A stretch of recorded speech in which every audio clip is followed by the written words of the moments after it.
یہ ہیں سکھر کے نئے ایڈمنسٹریٹر اور ان کا نام ہے علی رضا انصاری۔ ایکس پی سی ایس آفیسر ہیں، گریڈ 18 سے ان کا تعلق ہے، لیکن ان کو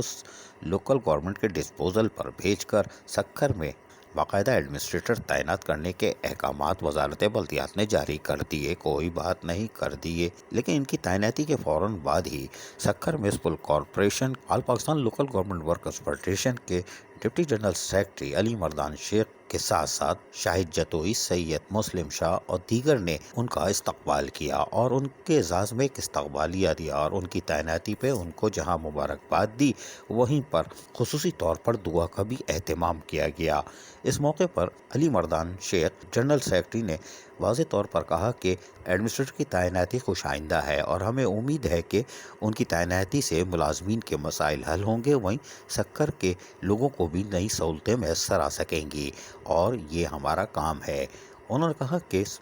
سکھر میونسپل کارپوریشن کے ملازمین انتھک محنت کرتے ہیں، سینیٹری ورکر کورونا وائرس میں جہاد کرتے چلے آ رہے ہیں، لیکن وسائل سے محروم ہے۔ 266 ملازمین کا مستقبل خطرے میں پڑا ہوا ہے۔ ہم امید کرتے ہیں کہ نئے آنے والے ایڈمنسٹریٹر یقینی طور پر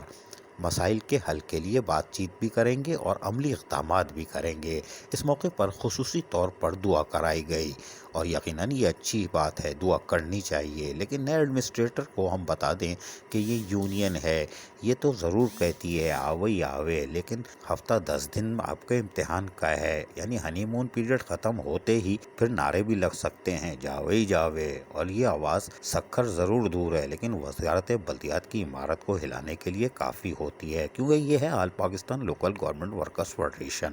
عزیز عارف، KBS بلدیاتی نیوز، کراچی۔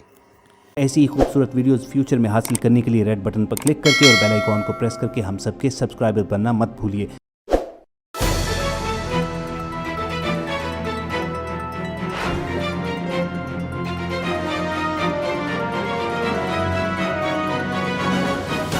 KBS بلدیاتی نیوز۔